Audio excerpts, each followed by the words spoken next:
What's up, guys? Welcome back to the channel. Today we are at the National Museum of the Marine Corps here in Quantico, Virginia. We're getting ready to have a guided tour from the director himself. He's going to show us all over the place, and we're going to get the opportunity as a culminating event to view the newest exhibit, the Global War on Terror exhibit. So I'm very excited for this. I've been looking forward to it for a long time. I haven't been back here since 2018, so this is going to be like a brand new experience for me. So without further ado, let's get right into it. All right, so this is the director of the Marine Corps Museum, Kyle Gentry. And sir, you served for 30 years in the Marine Corps from 1986 until 2016, correct? You went to the United States Naval Academy? That's correct. And how long have you been working for the museum for now? So about 9 months. About 9 months. So I'm fairly new in the position, but it's like a dream job. So let me start by welcoming you to the museum on behalf of Marines past, present, and future. And I specifically say that because what we want to do is honor the selfless service of those who served. We want to reinvigorate the spirit of those currently in uniform, and we want to inspire young men and women to become the next generation of Marines. So hopefully by the end of this video, we'll get some of that going. I hope so. But everything in this museum has meaning, to include the floor we're standing on. So as you notice, it goes from dark blue to light blue, tan to brown and green, because Marines traditionally come from the sea, we fight ashore, and we return to the sea. Throughout the museum, you're going to see what we call cast figures. All the adult cast figures are live cast from either Marines or somebody associated with the Marine Corps. Yeah. And what we mean by that is we take 4 different molds to include the head, and they're in whatever their action pose they're in, and then we send it off, they pour the mold, and then the artists really go to work. So there's real people in every single one of these figures that you're going to see throughout this whole tour. And it's not uncommon for somebody to go, that guy looks familiar. Well, he probably I feel does. like I've served with that guy. Exactly. That's awesome. So the mast behind me, that is at the same angle as the flagpole on the iconic photo that Joe Rosenthal took of the second flag raising on Mount Suribachi. Okay. As we kind of go around the Leatherneck Gallery here, we have the biplane in the background. That's a Jenny. That's from 1919, where we were experimenting with close air support. And for the Marine Corps, it's air support in support of the troops on the ground. Yeah. Over there we have a LVTP-1. So this is based on the Roebling alligator that was used for search and rescue down in the Everglades. The Marines put armor on it, put a machine gun on it, and it made its first amphibious assault as part of the assault wave in Tarawa during World War II. Yeah. The coral reefs there were a real problem, Absolutely. so we needed something that could manage that. Exactly. That amphibious assault on that. So then if you look up, we have 2 Corsairs. The High Corsair is a World War II version, and it's got 3 blades in the propeller. The blue one is a Korean War version with 4 blades on the propeller. That's Korean War. That's Korean War. Oh, wow. And all the macro artifacts are all actual aircraft, actual tanks, actual landing craft, with the exception of 2 within the museum. We had a World War II vet come in here, and he looked at the blue Corsair, and he said, yeah, that looks about right. And we're like, well, sir, what do you mean by that? And he's like, yeah, that's about how low they would come in. And he said they'd come in low, they would engage the enemy about 100, 200 meters in front of them, and they cheer them, and then all the hot brass would land on them from the machine guns, and so they'd start cursing them, and they'd shake it off and then start cheering them again as they would move on out. That's unbelievable. I mean, I can't imagine being underneath one of those things and having hot brass from those machine guns dropping down into your foxhole. And then as we swing over this way, we have a H-34 Delta. Okay. This tableau represents the 1st battalion-size helicopter-borne operation in the Marine Corps, 1965 in Vietnam.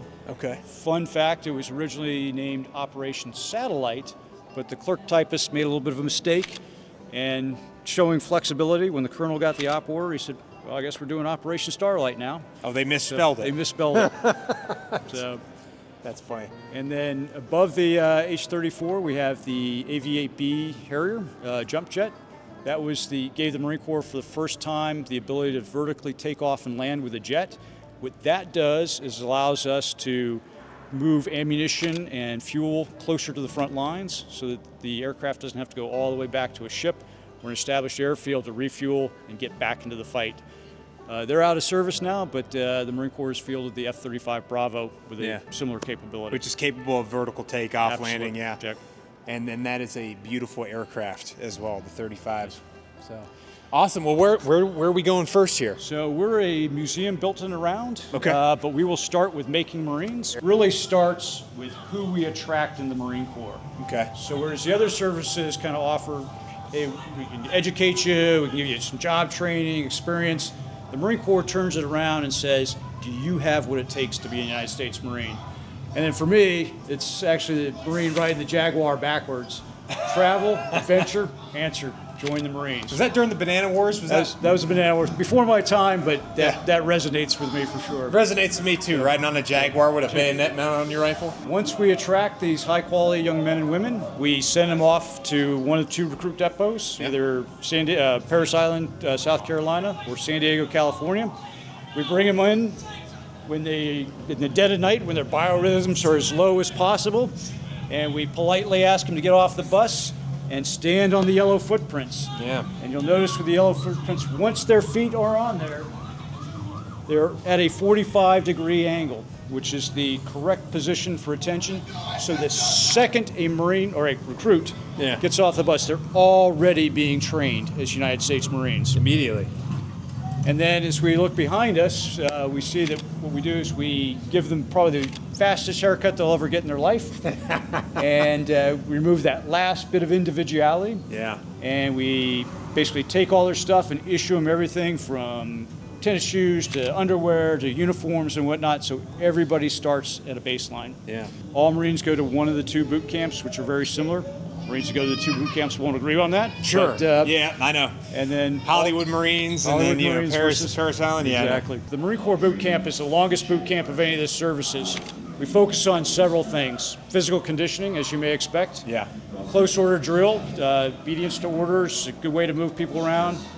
Nuclear, biological, and chemical defense, but really it becomes a gas mask appreciation for the recruits. Oh yeah. So they go in to a room filled with CS gas, think of tear gas on steroids. Yeah. And as the young recruit feels the skin burning, and it's dark and it's scary in there, and then we make them take off their mask, sing the Marines hymn, and then don and clear their mask. Sing the Marines hymn in the CS. What we're really teaching, though, is an appreciation for their gear. They can trust their gas mask in that environment. Yeah. We're also teaching them some physical courage. They're overcoming that. Sure. Which brings me to hand-to-hand combat.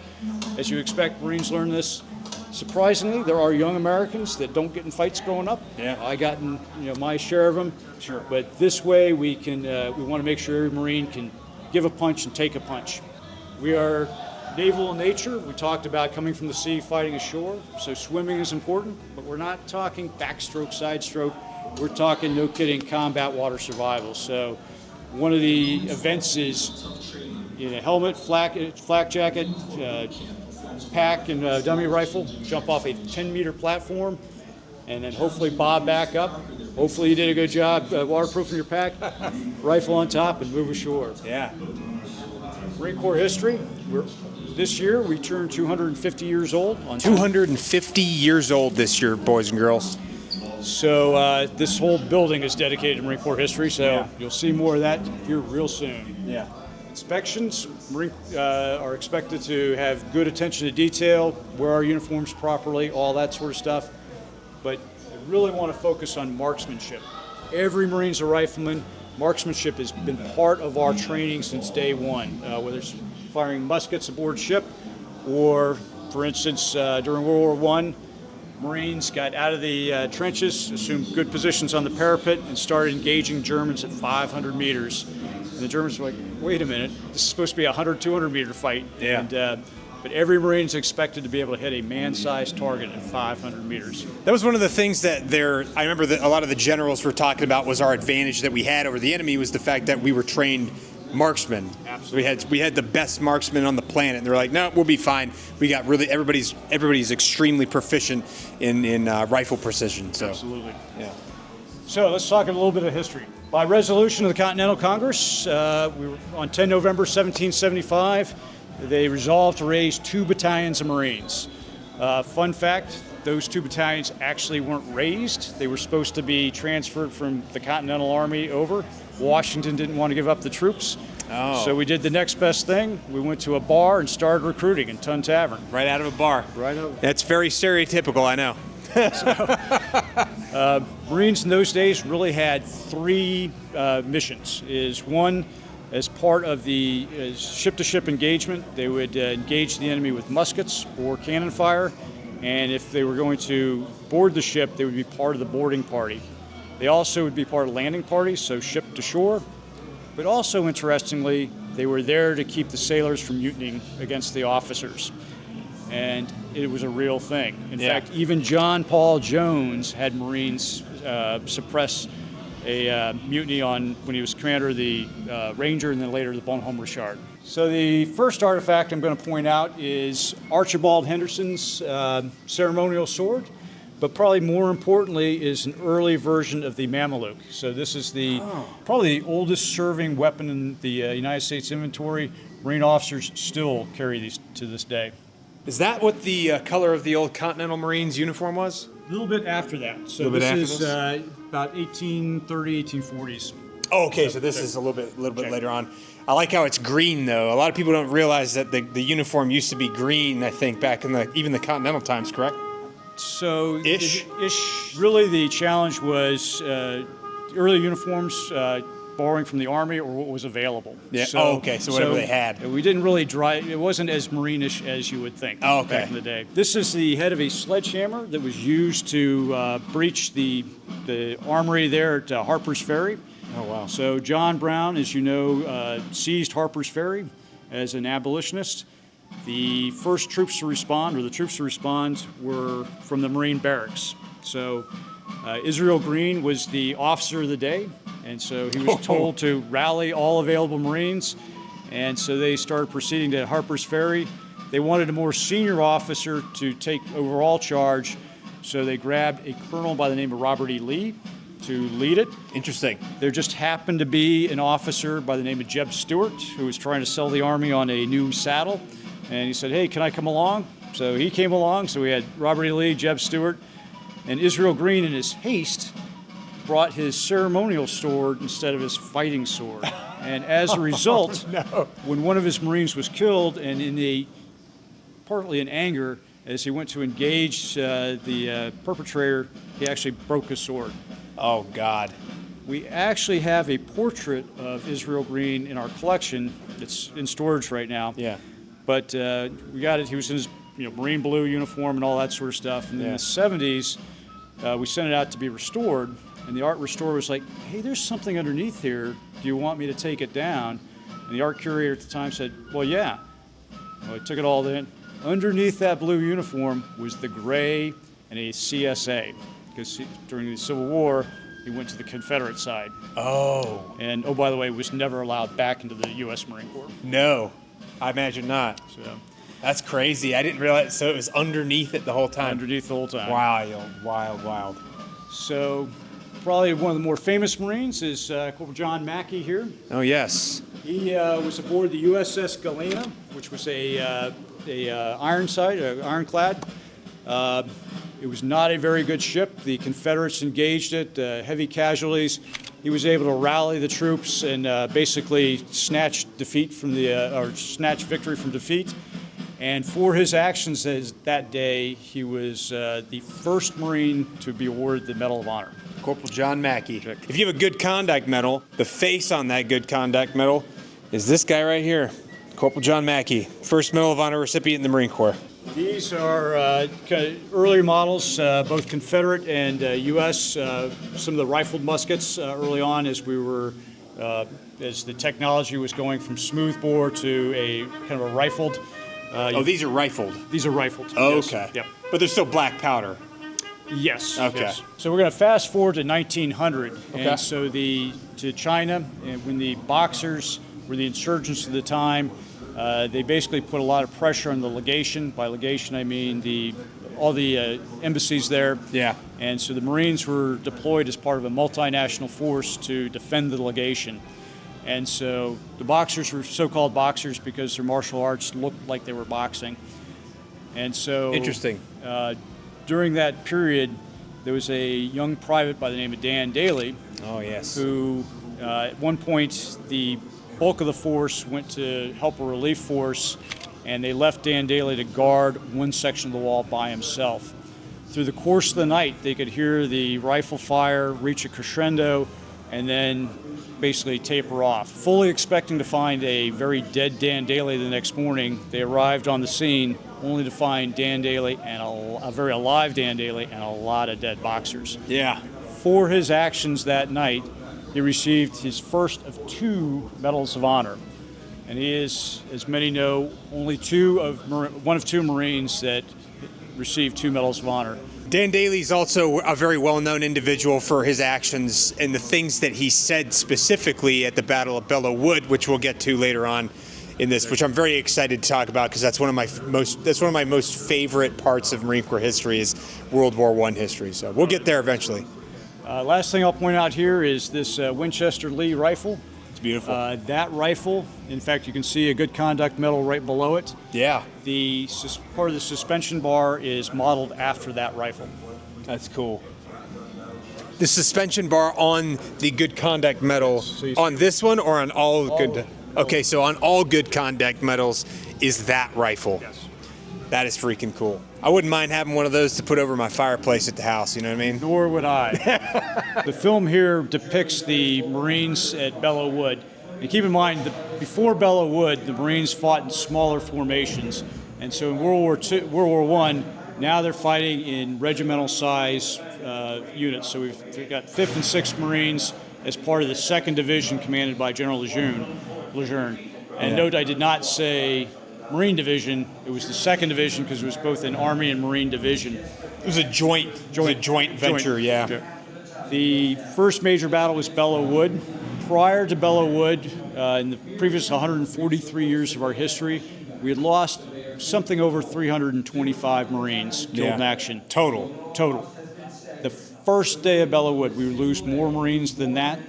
And then by the end of the 3 weeks it takes us to secure Belleau Wood, we lose over 650 Marines killed in action. The first day? No, the first day we lose more, but by the end of the 3 weeks we had lost about 650 KI. By the end of the 3 weeks? 3 weeks of the battle. 3 weeks in. Right. 350 people is like 1/3 of an entire battalion.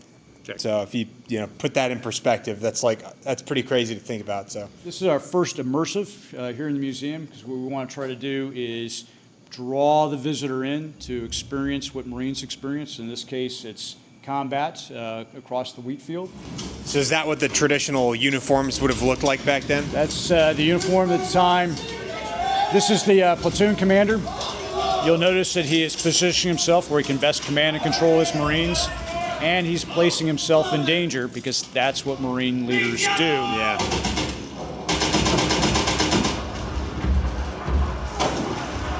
God, dude. The platoon sergeant immediately takes charge of the platoon. After calling the corpsman up, of course. Yeah, of course. The Marines also changed their tactics mid-stride. So before they were more of the parade ground tactics, now they are basically doing fire and maneuver, squad rushes across the wheat field. You think that this is the battle that they kind of started learning to do that type of fire and maneuver? Absolutely. I think part of it was that back then the tactic was very much the rolling barrage. So you had basically the artillery firing right in front, and they would be able to move online. I think in the earlier actions, the Marines operated a little bit differently than this, but they were following kind of that Army and Allied doctrine at the time.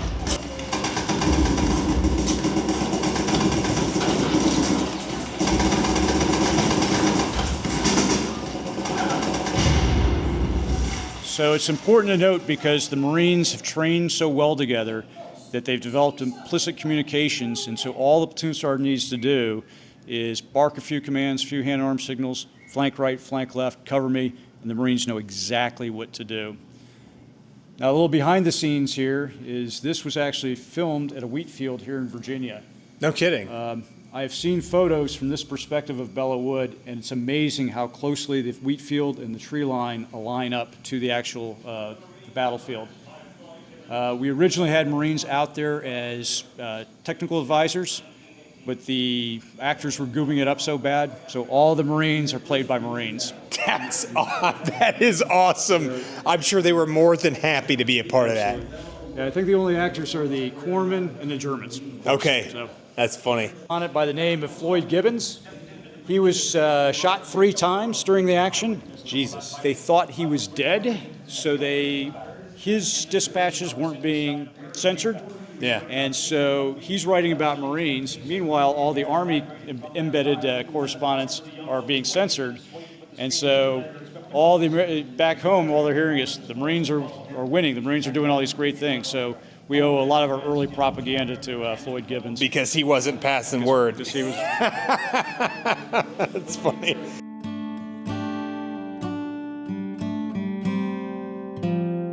At the time, this is when chemical weapons were really becoming a thing. Absolutely. And they had chlorine gas, they had mustard gas, they had all kinds of different gas. And I mean, this is like some of that like retro dark age, the plague guys. You see like those types of gas masks. But this is actually what they wore, right? Absolutely. Each one of these were these were the types of gas masks that Marines employed. So what we have a U.S. gas mask and we have German gas masks. Oh, so those are German on the bottom. Yep. And are those leather? I believe, yes, leather or canvas, something like that. That is creepy. I can't imagine wearing that stuff and like trying to see through those like holes there. I've heard so many crazy stories about people like taking shrapnel to their gas mask and then it getting cracked and them having to take it off somebody that had died over there because their gas mask was bad.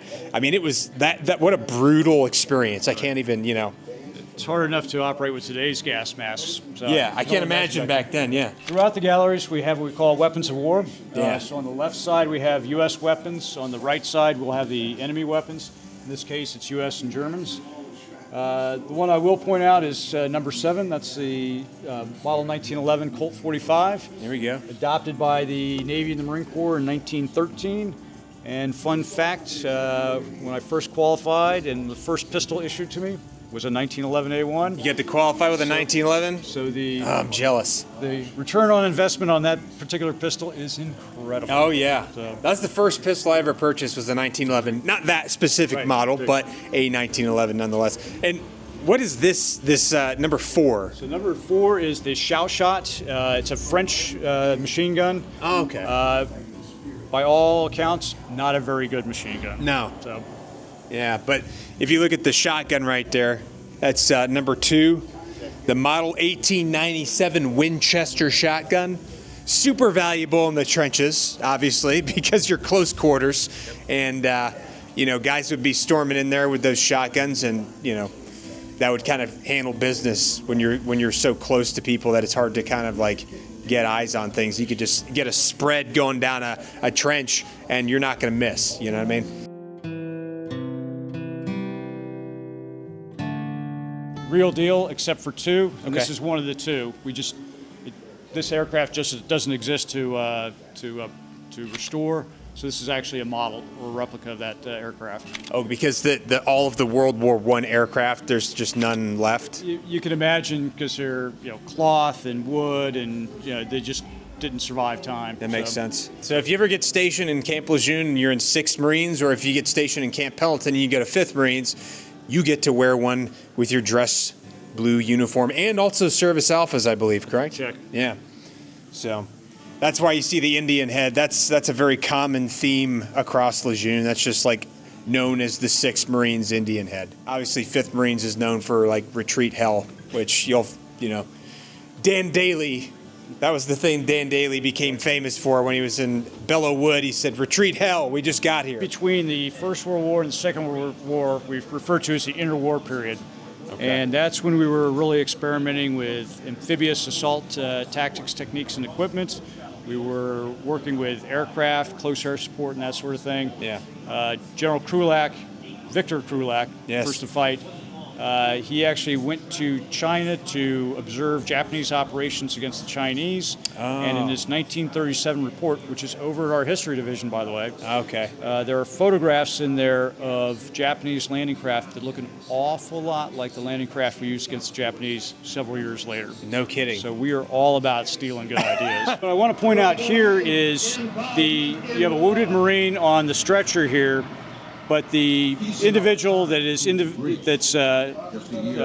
the plasma, that's a Navy corpsman, because all our medical personnel, all our chaplains come from the Navy. Now, imagine this scene, but this Marine's not on a stretcher, but you still have the M1 in the deck there, the bottle of plasma, but that's Doc Bradley, and it's D+2 on Iwo Jima. And he's at the base of Suribachi, and he's under small arms and mortar fire from the Japanese. And he was out there. The other Marines were yelling, "Hey, Doc, we can come out and help." He was like, "No, stay back." I think he just didn't want to create any more patience for himself that day. Yeah. But he managed to stabilize the Marine and drag him to safety. And for his actions on D+2, he later received the Navy Cross, second highest award for valor in the Navy and the Marine Corps. I tell you that because we're going to talk about Doc Bradley when we get to Iwo Jima. Okay. Remember the name Doc Bradley. Is this a water-cooled machine gun right here? It is. Water-cooled Browning machine gun. So So December 7th, 1941, Japanese attack Pearl Harbor, knock out a bunch of our battleships, and they think that they can roll up all our outposts across the Pacific. Yeah. And they're largely correct. Guam falls, the Marines and the soldiers are in retreat on the Philippines. America's becoming more and more demoralized until word starts coming back from Wake Island. The Marines are holding. Yeah. And those Marines were a defense battalion and Marine Fighter Squadron 211 flying Wildcats. In fact, there's a Wildcat suspended up there. Is that a real Wildcat? It's a real Wildcat. Wow.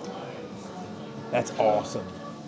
So for 3 weeks, they withstood or repelled repeated Japanese attacks. They sunk a couple Japanese ships, but over that 3-week period, the aircraft became more and more unflyable. So combat losses, maintenance downs, and when that happened, all the pilots, all the air crew then became provisional infantrymen. We talked earlier in Making Marines that every Marine's rifleman. Right. Well, they proved that. So they manned the lines for the remainder of the time till eventually they had to surrender to the Japanese. Yeah. But what's really interesting, that was Marine Fighter Squadron 211. Fast forward 70 years later, now it's Marine Attack Squadron 211 with Harriers. They're at Camp Bastion. The insurgents come through the wire, they immediately respond as provisional infantrymen. Oh. Unfortunately, the battalion commander, Lieutenant Colonel Rabel, was killed very early on in the action by an RPG. Right. His XO immediately takes command, as you would expect, much like you saw the platoon sergeant take command there at Belleau Wood. Yeah. I'd be remiss if I didn't also mention that Sergeant Atwell was also killed in that action. But with the assistance of some UK Marines, or some UK pilots and some other folks, they were able to kill all the insurgents. So when we say every Marine's a rifleman, we truly mean that. Yeah. This was the flag that was flying on Wake Island. It was captured by the Japanese. Interestingly, after the war, the mother of the soldier that captured the flag actually took it to the embassy and returned it to the United States. Took it to the embassy. Check. That's cool. What kind of a tank is this right here first? The Stuart light tank. Ah. So Was this was one of ours? Did we use these? we used these, yeah. That's a smaller barrel or tank. I guess would you call it a barrel? It had a 37 millimeter gun on it. Is its primary. It's smaller than what we shoot for artillery nowadays. Although I would still love to have one for personal use. Just having it at the house. You know what I mean? And I imagine you also want one of these over here. Oh yes. This is a flamethrower. Yes. My understanding is they're actually not regulated, so you can actually go purchase or build your own flamethrowers. No kidding. But these are between 75 and 80 pounds. But imagine carrying this on your back. It's filled with jellied gasoline. It's an napalm. Yeah. But highly effective in clearing out caves, bunkers, pillboxes, things of that nature. And the Japanese knew that. And so they would target the flamethrower men. Yeah. And so they were always accompanied by a couple of infantrymen to provide security for them, basically. That's tough, though, being the flamethrower guy, because it's probably hard to make friends because nobody wants to stand around you. Exactly. You know what I mean? But I'd love to get one of these just to have at the house, If you have a bad termite problem, Number 7 again, another 1911, Colt 45. Yeah. This is a Thompson, This is a Thompson submachine gun, right? Yeah, this is the chambered in 9mm. Check. And this is the one with the stacked magazine as opposed to the drum magazine that you people I think often associate with the drum magazine. Yeah. At least from the gangster movies, that sort of thing. Yeah, I fired a Thompson before. That's a very fun gun, but that's the BAR, correct? That's the BAR, yes. Yeah. Yep. Now was that chambered in, was it 30-06? Is that what that's chambered in? 30 caliber. Okay. Those are freaking awesome rifles. They have a huge kick, but they're awesome rifles for sure. An infantryman, one of those things, they are going to get some stuff done. And that right there, what number is that? 9.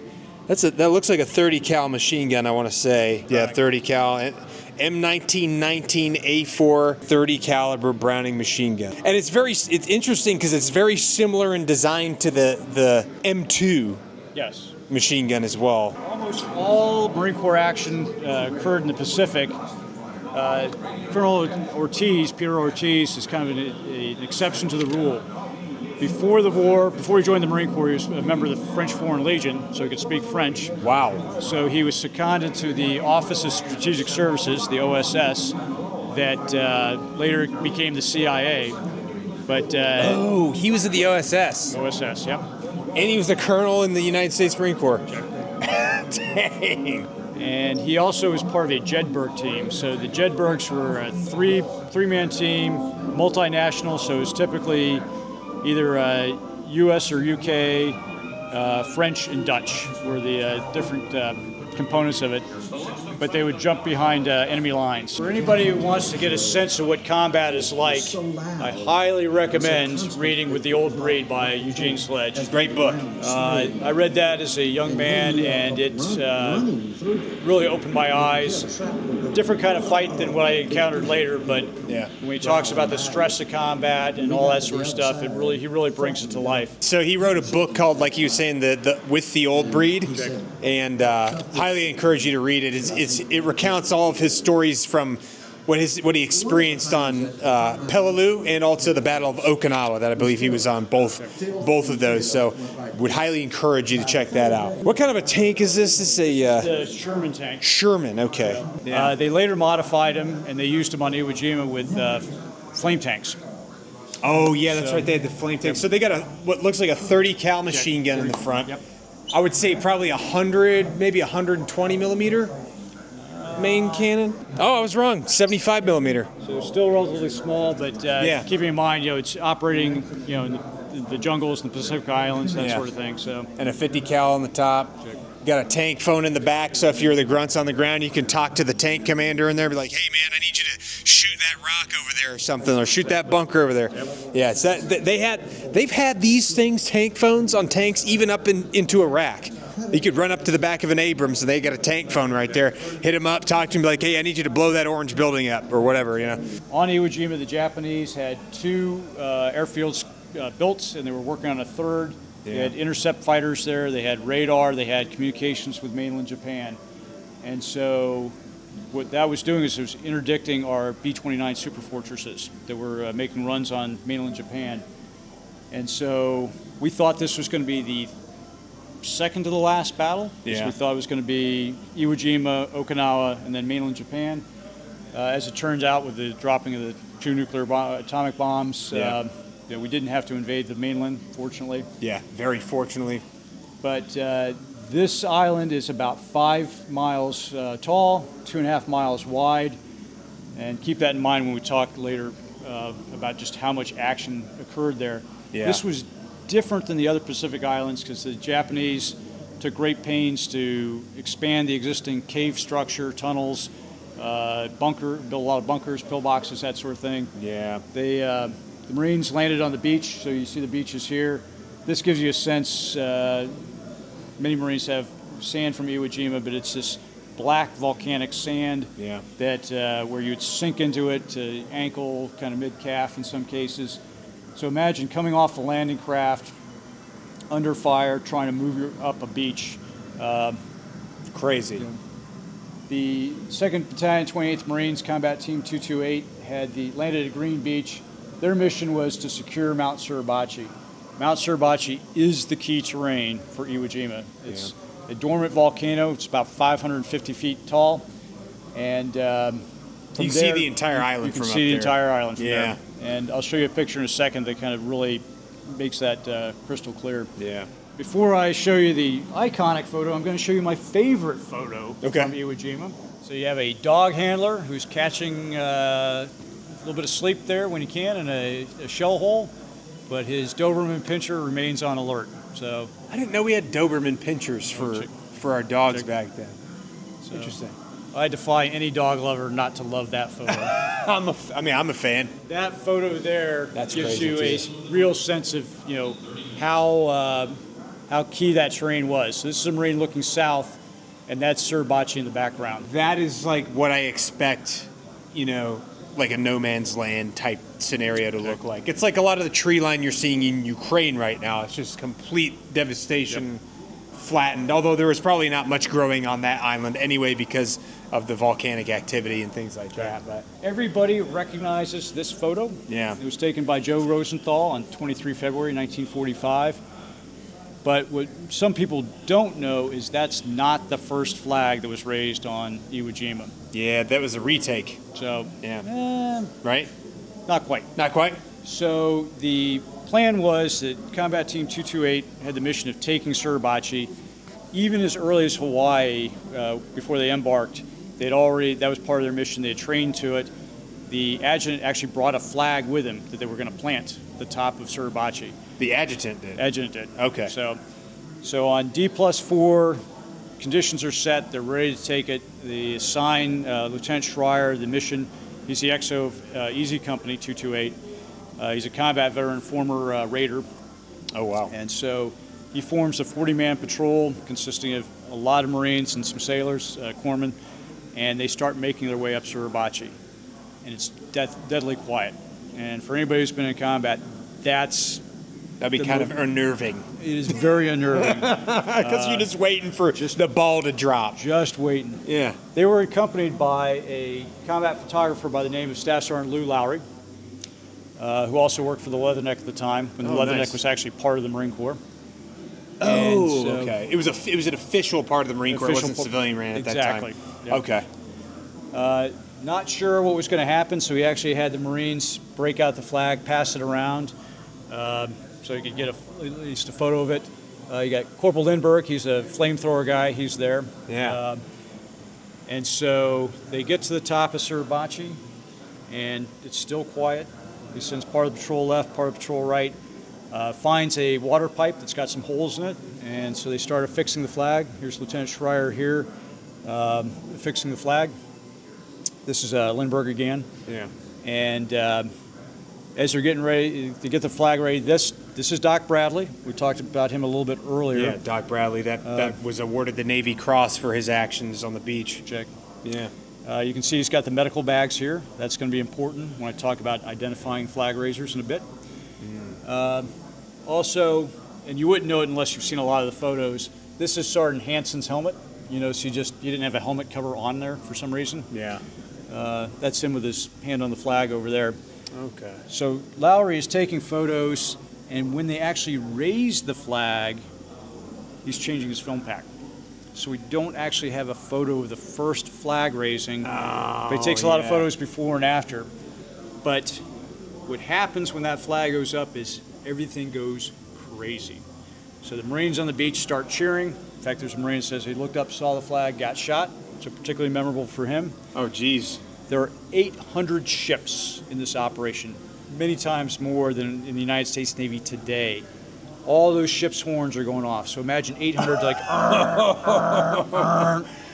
Man. Secretary of the Navy is on one of the ships, Secretary Forstall. He No kidding. turns to General Holland Mad Smith and says, Holland, that guarantees a Marine Corps for the next 500 years. Fun fact, within 500 days, we're fighting for institutional survival, as we've had many times, to not be sucked into the Army or be disbanded. Yeah. So, as there are varying stories, and oh, by the way, the Japanese wake up at this point. So they come out of their holes, and a pretty intense firefight starts taking place up on the top of Suribachi. Oh, geez. Lowry dodges a Japanese grenade and breaks his camera. So he's going to start making his way down Suribachi to go get a new camera. Oh, jeez. The battalion commander, Chandler Johnson, different reports, different versions of the story, but a decision is made to replace the first flag with a larger second flag.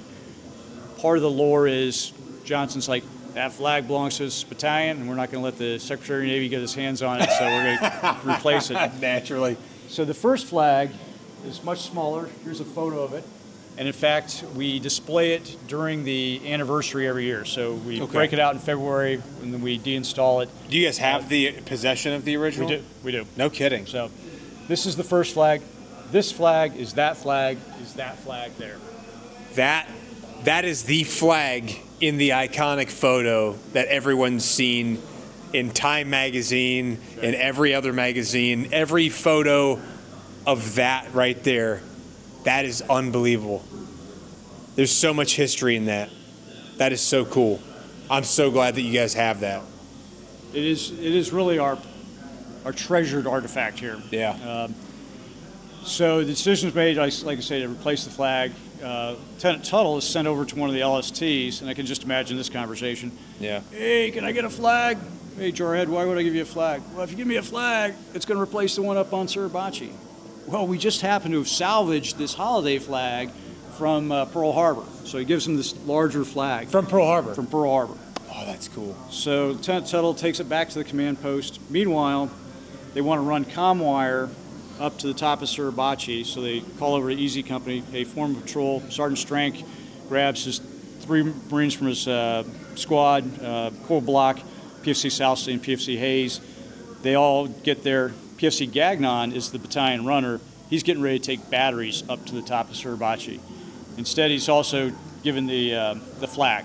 Okay. So they make their way up to the top of Suribachi, and I can just imagine this conversation. Now, reportedly, Strank tells Schreier, hey, the colonel wants you to replace this flag with this one so that everybody on this crummy island can see it. I doubt he said crummy, but... he had some choice words.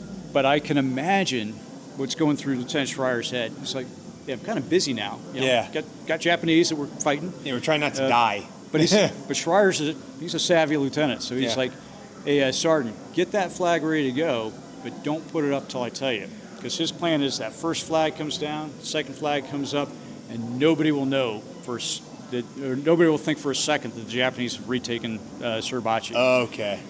So meanwhile, this photo almost never gets taken. So earlier that day, Joe Rosenthal from the Associated Press is going from ship to shore.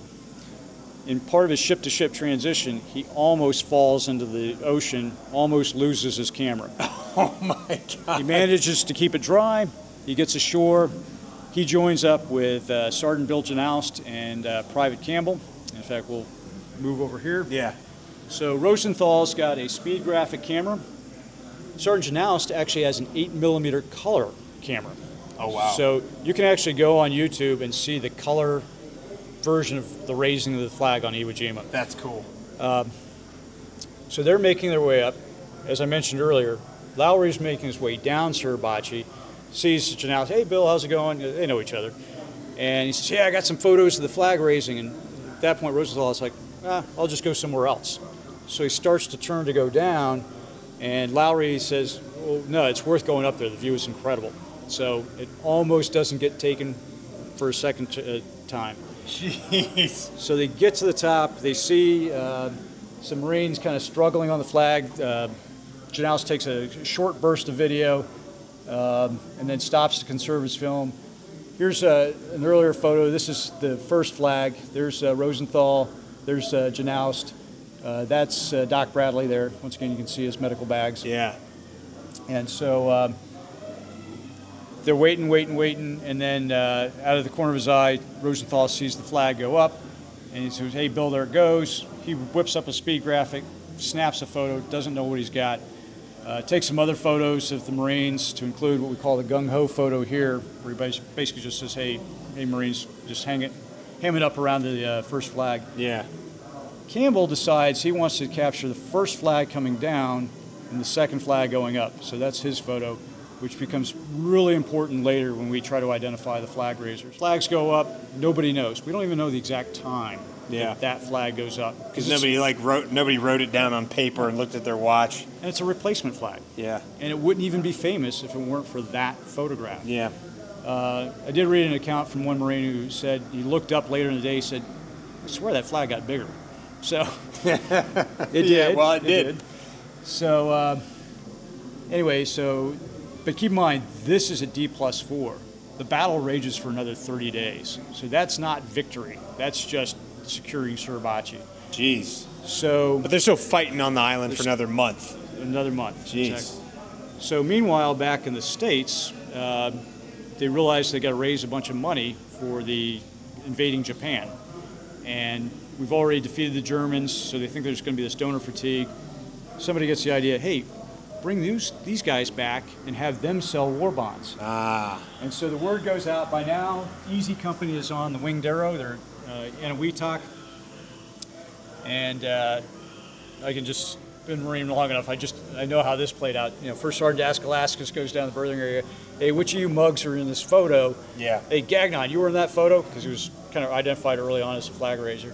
Yes, First Sergeant. Well, pack your trash. You're going to D.C. So 96 hours later, he's met by the public affairs officer there at National Airport. I'm sure he was thrilled. Oh. So he gets whisked off to headquarters Marine Corps and says, hey, Marine, who's in this photo? And by all accounts, he was very hesitant. He goes, Sergeant Hansen, Doc Bradley, Sousley, Sergeant Strank. He's like, well, Marine, you just named off four names. There's 6 people in the photo. You didn't name yourself. Try again. It's like, Sergeant Hansen, Doc Bradley, me, PFC Sousley, Sergeant Strank. That's only 5 Marines. There's 6 Marines in the photo. Who's the 6th person? I can't tell you. Well, can't or won't, and then the whole, what part of Lieutenant Colonel PFC do you not understand? And he finally says, well, that's PFC Hayes. I actually called him the chief because he was a Pima Indian, but PFC Ira Hayes. He said, but he threatened me with bodily harm to not identify him as being in the flag. Oh, that's funny. Because he was on the ship. And he doesn't say a word, and then, of course, threatens Gagnon. Well, now word goes out to Doc Bradley, who's recovering from wounds in California. So they fly him in, and they start to sell war bonds. And they fly Hayes back. Yeah. When Hayes is initially told, he says, I'm not going. Well, what part of orders do you not understand? What part of orders? Yeah. So they actually send him over to Lieutenant Keith's hospital room where he's recovering from wounds, and Keith convinces him, that's your duty, you must go back. It's pretty clear from the record that when he gets there, he says, hey, that's not Sergeant Hansen, that's Corporal Block. But they're basically told, hey, just shut up, go sell war bonds. Yeah. Because Corporal Block, Sergeant Hansen, PFC Sousley, and Sergeant Strank are all killed in action on the island. So they're not even alive to be part of this. Yeah. So Hayes does not do well on the war bond drive. Alcoholism, racism, and after about a week, he gets sent back to his unit, exactly where he wanted to be. Jeez. Wildly successful. That war bond drive raises more money than any of the others. And so, but after the war, Hayes is in contact with Block's mom, says, hey, that's your son. And so she tells the husband writes his congressman writes the Commandant of the Marine Corps, who then, of course, goes, hey, General Duvalier, figure this out. So they form a board, and in 1946-7, they determine that that's Corporal Block. And so they go Corporal Block, Doc Bradley, PFC Gagnon, PFC Sousley, Sergeant Strank, PFC Hayes, done and done. But for 70 years, people were like, hey, that's my granddad, that's me, that's my uncle, that's my, one guy even said, I landed my plane, hopped out, helped him raise the flag. So our history division's like, yeah. They just were highly skeptical. Yeah. So, but these amateur historians did a lot of forensic photograph work and brought some pretty compelling evidence that can't be Doc Bradley because he doesn't have the medical bags, and that's actually Sousley, and then this guy's a new guy, PFC Schultz.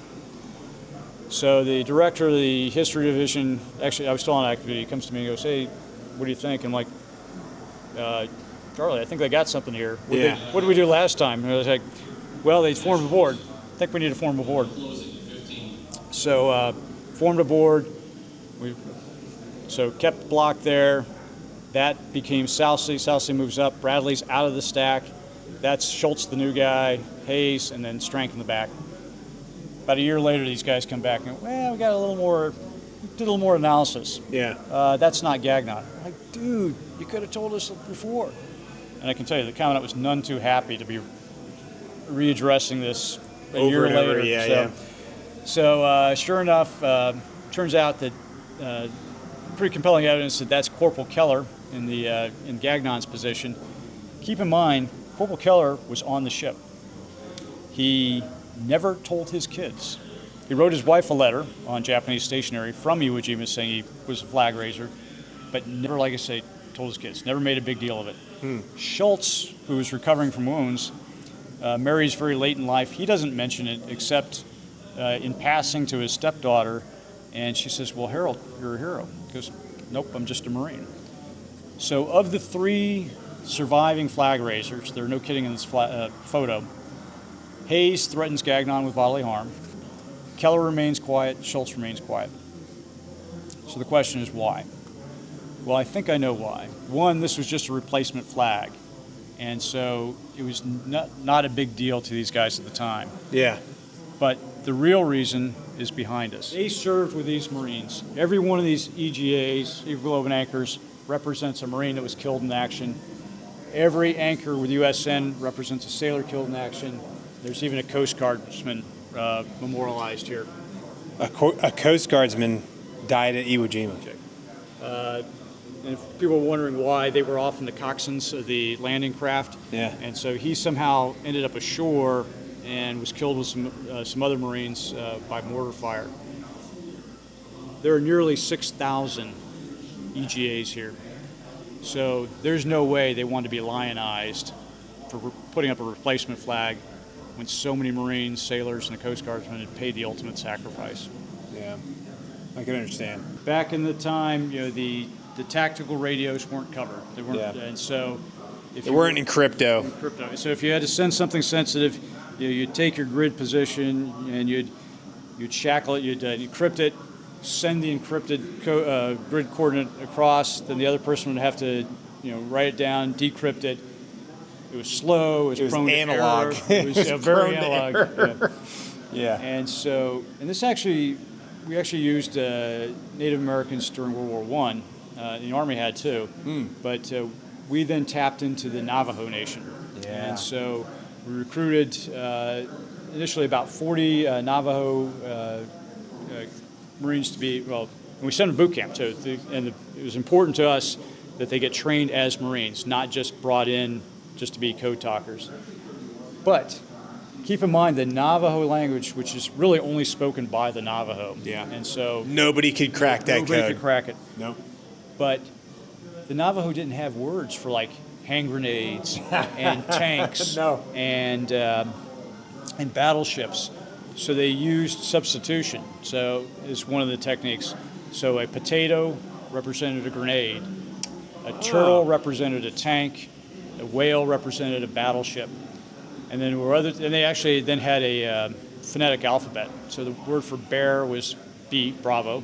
Okay. And then they would also do put words together to make other words. Okay. So pretty brilliant in how they did that. Yeah. I think a lot of success that we saw out there was directly as a result of their work. Absolutely. For sure. Very quickly, I'm going to tell the story of Sure. the Tootsie Rolls. Tootsie Rolls. So the Marines initially, the North Koreans beat the international forces, UN forces, down to the Pusan perimeter. MacArthur asked for the 1st Marine Division amphibious ships because he wanted to cut off the North Koreans and then also retake Seoul, Korea, the capital. Yeah. And so they landed at Incheon, which was crazy because of the tidal difference, 30-foot tidal differences. Yeah. When the tide is out, they're mud flats. The channel was just wide enough for one ship. So if a ship was foundered, it would have clobbered the channel there. Yeah. There were no beaches, there were seawalls. And, Yeah. Fast forward to the Korean War, by the way. We're skipping forward ahead a little bit. But yeah, so the Tootsie Roll has significance, right? So the Tootsie Roll then, so after they took Incheon in about 12 hours, Seoul in about 12 days, and they re-embarked the division, landed on the East Coast with a mission to go to the Yalu River, the border between North Korea and China. Yeah. And so they're making up their way up these narrow mountain passes, 1st Marine Division on one flank, the Army on the other flank. And when they got to the Chosin Reservoir, then the Chinese entered the fight. So tens of thousands of Communist Chinese surround the division. Yeah. And so now they have to fight their way out. The code word for 60 millimeter mortar ammunition was Tootsie Roll.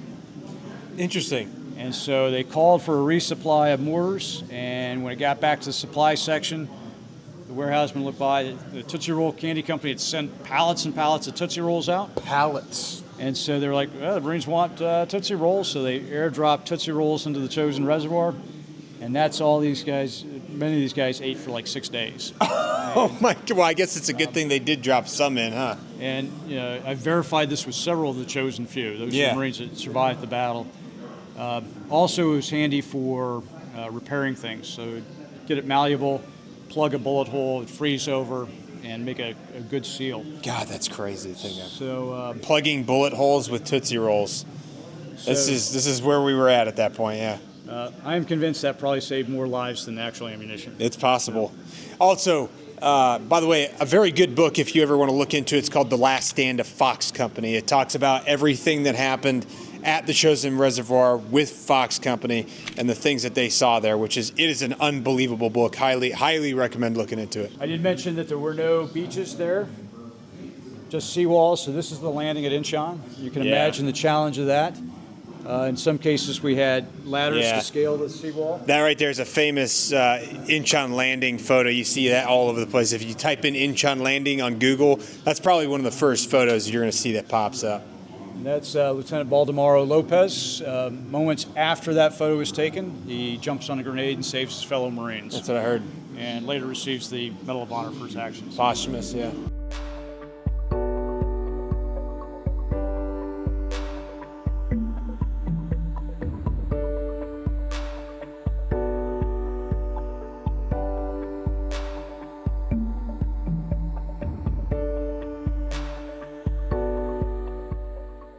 Great stories from Korea is the story of Sergeant Reckless. So the anti-tank platoon from 5th Marines, the platoon commander was a horse guy, decided he was going to get a horse to help carry the recoilless rifle ammunition, and so he went down to the racetrack in Seoul and found this racehorse, renamed it Sergeant Reckless because the 75 millimeter recoilless rifles that they were using they nicknamed it the Reckless. Reckless. So she very rapidly became a part of the platoon. When it was cold, she would come into the tents and sleep with the Marines. That's wild. I am told she loved coffee, bacon, and eggs in the morning. Oh. She loved Coca-Cola. Good taste. And she loved beer. There you can see that's carrying the recoilless rifle ammunition right there.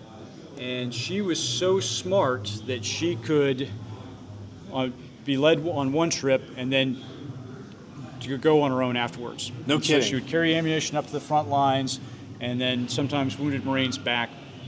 That's unbelievable. I've never heard of this story.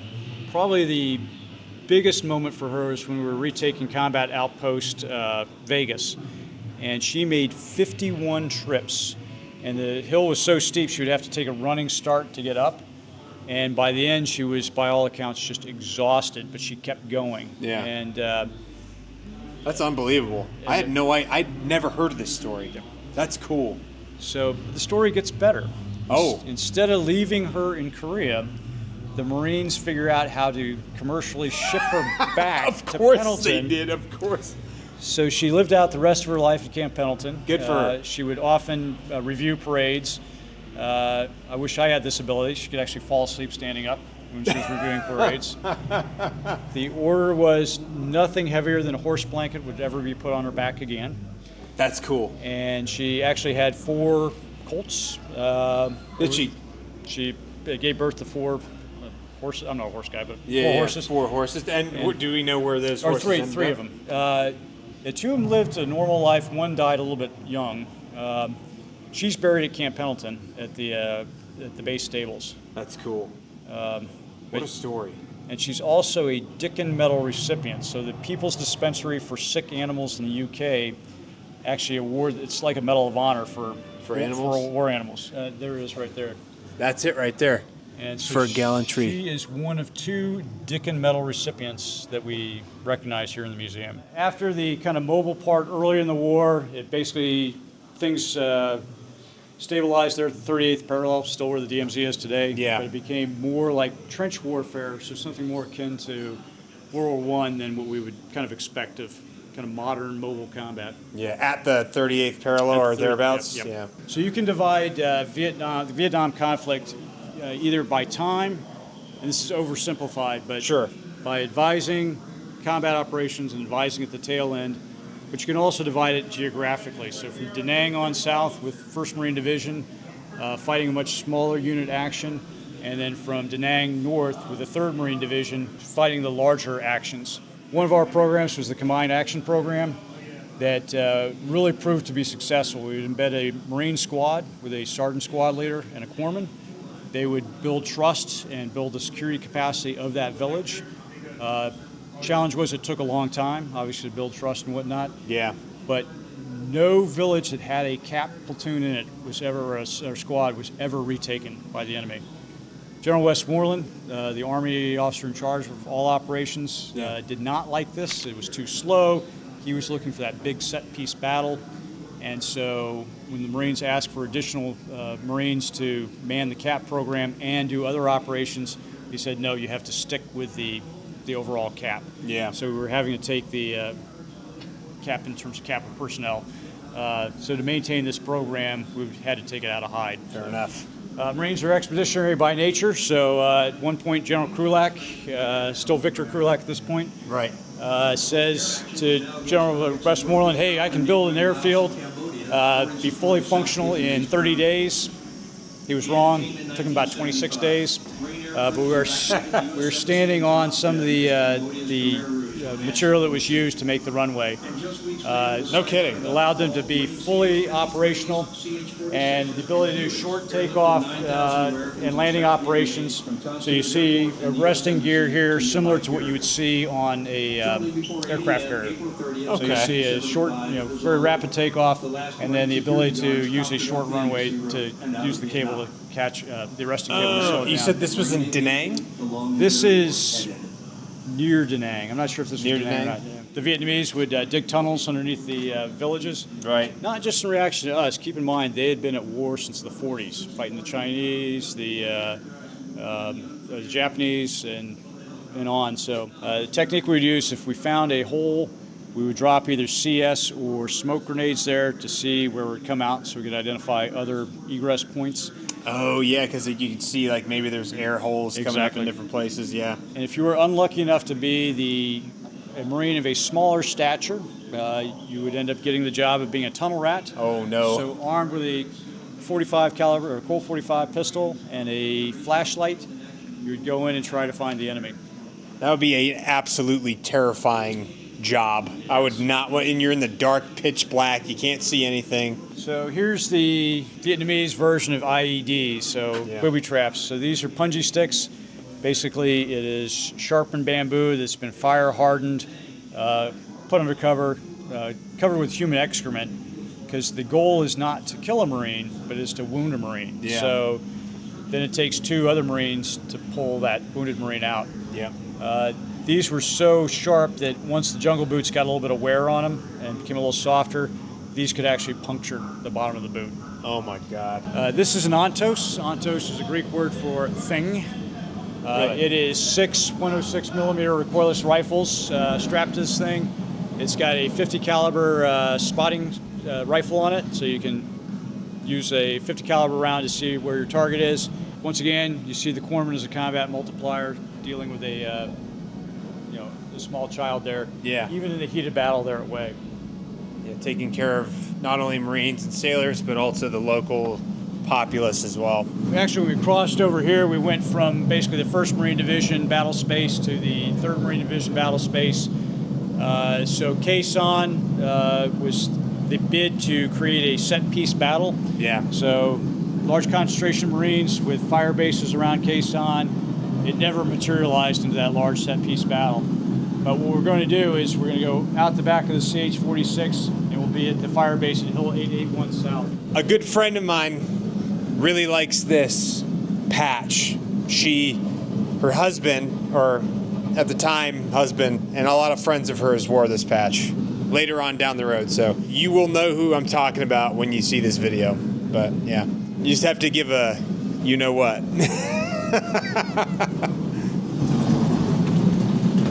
I love this. I think that's great. And they've got the wind to get you really immersed. Makes you feel like you're hopping out the back of a bird. So the only thing that we haven't fully captured is the real noise and the shaking of a 46. Oh yeah. When we first installed it, you could still smell the hydraulic fluid. It's kind of dissipated quite a bit now. So so you don't have that slick hydraulic fluid deck. Yeah. But as long as there's hydraulic fluid on the deck, you know that it's still got hydraulic fluid. Sure. Yeah. Well, yeah, exactly. That's how you. If there's hydraulic fluid that's leaking, then you know you're good because you still have fluid. So as an artilleryman, it always bothered me to see the flat tire, but I was talking to some veterans and they were like, hey, it wasn't worth changing it because they would take incoming, the shrapnel would shred, and so they just it stayed flat until they pulled it out. What size shells were those firing? So that's a M101A1, fires a 105 millimeter shell. And once again, you can see the 50 caliber machine gun or 50 caliber spotting rifle here. Okay, so that's for spotting. Spotting. Okay, not fire, see where it hit. Yep, I'm on target. Now you launch a 106 millimeter projectile. Okay, so that's what this is for. This shoots a tracer out. Wherever that tracer goes is where the actual projectile goes. So you just fire that out, and then you're like, yep, cool, we're good. And then you fire your round, and you hit whatever you're aiming for. Several months ago, the Secretary of the Navy's office called us and said, hey, Secretary of the Navy has just awarded the Navy Cross to former Corporal Heller for his actions on 13 February 1969. They're going to come down to the museum. Can you take care of him? Well, of course. Yeah. So he shows up, and the first thing he says is, I want to see my gun. I'm like, sure? He says, I want to see my gun. I'm like, what do you mean? It's the howitzer that's in the Vietnam section. I'm like, oh. Gotcha. So on the 20th of February 1969, he was part of the unit that captured these guns. And it was a battery of these howitzers. He tells us he was the first to touch it. And after he told the story, I was like, well, that is your gun. So. Yeah. Fires a 121 millimeter? Okay. Yeah, it's a Soviet. Soviet. gun. Okay, Yep. gotcha. That makes sense. Okay, so the NVA were using this. Yes. Yep. Be remiss if I didn't tell the story of Colonel Ripley, Captain Ripley at the time. He was an advisor with the South Vietnamese Marines. He was accompanied by Major Smock, United States Army. Okay. The Lieutenant Colonel Turley, who was an Marine advisor up at one of the higher headquarters, saw the tactical situation developing, saw that there was an armored division making its way down a road that if it wasn't stopped, it was going to roll up a bunch of the South Vietnamese command posts. The only thing that stood between that and the soft underbelly was the bridge at Dong Ha, which is where Captain Ripley was. And so, bit of a story into it, but finally he just tells them to blow the bridge. And so to do that, they found some explosives. He had to climb over a chain link fence with some razor wire on top. Major Smock was passing him explosives over. Ripley was going hand over hand underneath the bridge and placing the charges in the holes there, and then he rigged it for electric demolition. He got back, they used the hell box, and nothing happened. So they found a destroyed Jeep, they grabbed the battery from it, hooked it up, still nothing. So we had to go back under the bridge and rig it for time fuse. And so, my God. He didn't have crimpers, so no kidding, he was crimping blasting caps with his mouth or his teeth. Oh my God, dude. And he gets back and pulls the fuse. Typically it's a 6-minute fuse. 6 minutes comes and goes. Enemy armor is on the bridge, and then the low spitter came through, the explosives go off, bridge goes, and he managed to stop the enemy. And for his actions that day, he receives the Navy Cross. Marines also have the responsibility to secure embassies, so she represents a Marine Security Guard. Marines man Post 1.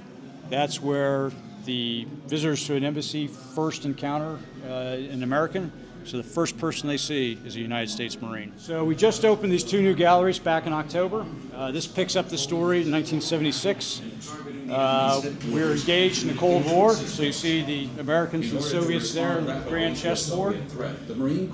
Early on, we had sent peacekeepers to Lebanon, and so on the 23rd of October, 1983, a Hezbollah suicide bomber drives a truck bomb into the Battalion Landing Team 1-8 headquarters, which was also their barracks, detonates it, killing 241 Marines, sailors, and soldiers who were attached to the BLT. And that's the iconic photo there. You see we've morphed it into from 2D to 3D. Everywhere, with one exception, where you see dress blues in the new galleries, these represent Marines that were killed in action. Yeah. That's Lieutenant Summerhoff's uniform there. The 20, and you're truly getting it behind the scenes now that the museum is closed. Yeah. So the 22nd Marine Amphibious Unit was actually deploying to relieve the 24th MAU. They, on the 25th of October, they ended up doing the invasion of Grenada. And so toppled the dictator, defending the lives of 1,000 American students there.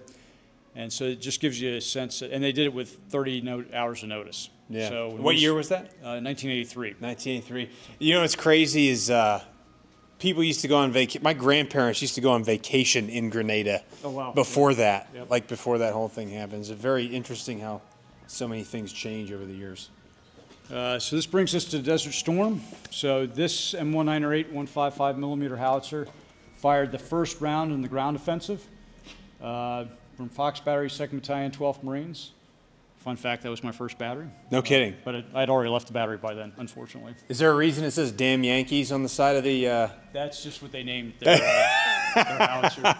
Interesting. But interesting, you should talk about the names of equipment or the muzzle art there, or the tube art. So this is an M60 main battle tank. Oh, man. Marines were still equipped with the M60. The Army had just adopted the M1A1. Nonetheless, we still had a better kill rate with the M60s. We were using M60s in Desert Storm. Yep. You know how you can tell it's an M60? By looking at that turtle-shaped cupola up there at the top. That's like a big giveaway, and also the high suspension on that thing. You'll notice it's named Genesis 2. Yeah. The company commander came back, saw that his Marines had named it Genesis 2, said, hey, you know, we're in a Muslim country, and that's the first book of the Bible. And they're like, sir, it has nothing to do with the Bible. You just look like Phil Collins. There'll be a generational gap there. He was in Genesis. So. Yeah. Then he goes off to a law of war lecture or class, and where they tell him, hey, be culturally sensitive, don't shoot and loot. And he comes back, and of course his Marines had stenciled shoot and loot on the side of it. Shoot and loot. So That's funny. Marines are Marines. Yeah. Oh, they go through the years. Wow. This is really interesting, I think, because this shows the evolution. So you have the M16, then the M16A1, because you can see the forward assist. Yeah. And the change in the handguard. M16A2, so now it goes from a fully automatic to a 3-round burst and an improved handguard. And then the M16A4, which is adds the broomstick handle and the Picatinny rails. Yeah, which is what I think is still being issued at recruit training to the Marines, to the recruits, I want to say. Or are they giving them M4s? You know, I don't know. I want to say it's M16 A4 service rifles. When I did it, it was A4 service rifles. Yeah, I'm pretty sure, yeah. Interesting. With scopes or iron sights?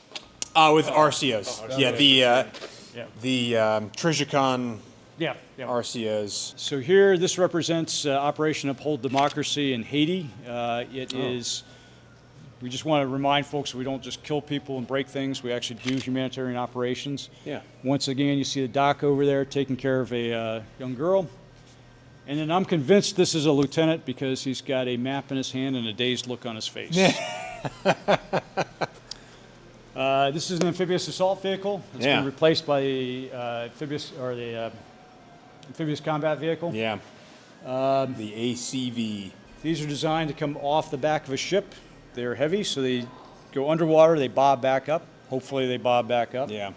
They're not fully watertight. I remember the first time coming off, and I still remember the sheet of cold salt water coming in from the hatch overhead. Oh, that's onto my terrifying. legs. It is, and you keep in mind, you're in there with 23 other or 23 total Marines for the combat Marines, and then you got the diesel fuel going, rocking. You've got no reference point, and once one person throws up, game over. Yeah, everybody else is doing it too. Yeah. Yeah. So this is a piece of the edifice from the Pentagon, and No kidding, like actually from the Pentagon. from the Pentagon. This is an I-beam from the World Trade Center. These are the two artifacts that we actually encourage visitors to touch. That is crazy. To give you a sense of the destruction, here's some artifacts from the Pentagon. You can see the melted bits and pieces of stuff. But what is really telling is you see the exterior wall has been sheared off the Pentagon. That was the office of the Senior Civilian Counsel for the Commandant. That day, the second senior person, Bobby Hogue, was in there. He was severely wounded in the attack. But that red splash of color you see there is that battle color up there. And no kidding. I've looked at this hundreds of times, and I'm still amazed how pristine that is given the force of the explosion that day. Yeah, it's pretty unbelievable. And these were all inside there. All inside the Pentagon. Yeah, the current threat condition is normal picture is hilarious, by the way.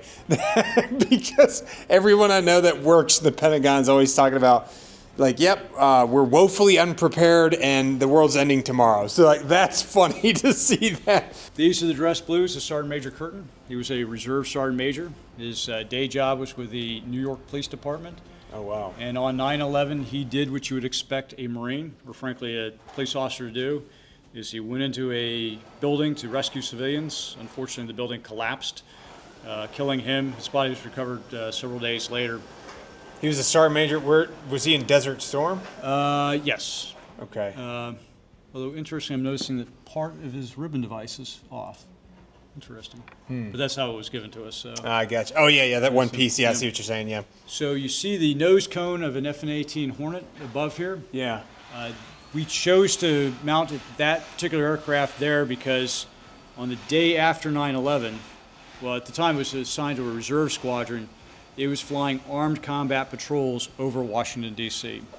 Oh, wow. And to give you a sense of just how chaotic things were, when they got their ROE, it was faxed to them, signed by Vice President Cheney, that had the Capitol building in the center, a 30-mile radius ring around it, basically declaring everything unidentified in that ring as hostile. Oh, wow. And so for several days, Marines, it was two ships, Marines flying Hornets and the Air National Guard, I think, flying F-16s, 24/7 coverage of the of Washington, D.C. Yeah. We actually had to borrow air-to-air missiles from the Air National Guard. No kidding. This is interesting. I like the layout in here. It's like the kind of like mud type structures. You'll recognize the HESCO barriers here in a moment. Oh, yeah. So everywhere else in the museum, we can basically tell the story chronologically because Afghanistan and Iraq overlap. Afghanistan, Iraq, Afghanistan again. Yeah. We basically tell the story Afghanistan first and then Iraq. Oh, makes sense because that was the first. That's where it started. Right. Yeah. So I told you about Fighter Attack Squadron 211 there in Camp Bastion. Yeah. This is a windscreen, bullet-riddled windscreen from one of those Harriers. No kidding. So this was actually shot by the Taliban. Yes. That's pretty insane. Well, there's a Taliban fighter that was shooting that at one point. This tableau is pretty significant in that every other tableau is representative. This one is as true to this moment in time as this Marine remembers. So this is Major McGrath. He is cast as this figure. When this MATV was hit by an IED, he was in the vehicle behind. And so he said, came up here, I pulled security, that sort of stuff. MATVs are designed with a V-shaped hole to direct the blast of the force of the blast up and out. Yeah. You can tell that there's no V shape left to this thing at all.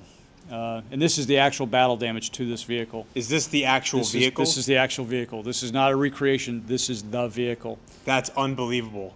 So this actual vehicle got hit by an IED, and we managed to get it in here. The only thing that we had to replace is the hood because it was so shattered. We just didn't have enough structure to display it. Yeah. But that's still the battle damage to the bottom. You can see the glass up there is still cracked from the force of the blast. Unbelievable. The cast figure that's holding his head in the front of the vehicle, he was the gunner. That's a corpsman that's ministering to him. So the gunner was blown from the turret up top to the front of the vehicle there. The gunner was blown all the way out of the vehicle. And so I'm told when the corpsman got to him to start taking care of him, the first thing he asked for was a cigarette. So I would imagine so. I would probably need a cigarette after that too. But kids, we're not encouraging smoking. No. But I mean, if you almost lost your life after just about getting blown out of a turret, I imagine you'd want some nicotine. You know? And for the Marines who are looking, going, hey, that's non-standard gear. These are MSOB Marines. So Yeah. So they're wearing different. Yeah, different MARSOC gear. Marines. Yep. Yeah. So that's what an IED does. Here is some of our responses to IEDs, or examples of IEDs first. So Yeah. get a suicide vest, victim activated, so in this case a pressure plate or a landmine. Yeah. Command detonated, so cell phones, walkie-talkies, that sort of thing.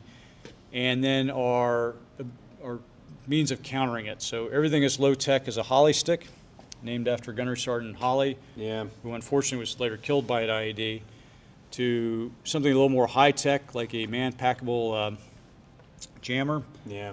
but also dogs, working dogs. Sure. So this is Luca. This is her harness and her goggles. There's a picture of her there. She is a combat wounded veteran and also another Dickin Medal recipient. No kidding. That's cool. So I said earlier, the dress blues represent a Marine killed in action. This Marine was killed in action, but we're often asked, what about the boots? Those are not his boots. No. The Marine that stepped on an IED survived. Unfortunately, he's got a prosthetic leg now. But So a Marine stepped on an ID with those boots with on? those boots on.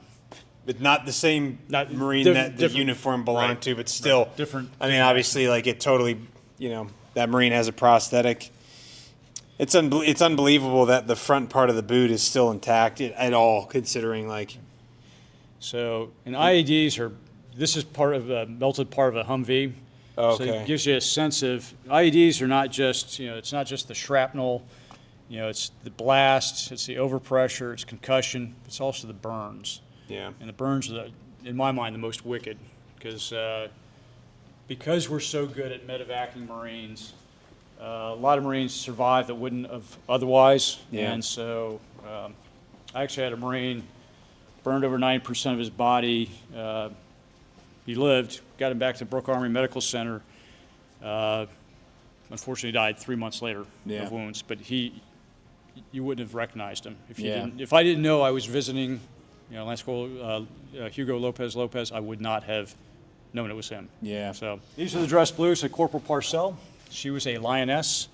So in 2005, we realized, and we'd already started using women to this extent, but we were not reaching 50% of the population because Muslim country, men couldn't engage the women, couldn't search them. Yeah. So we'd have women do it.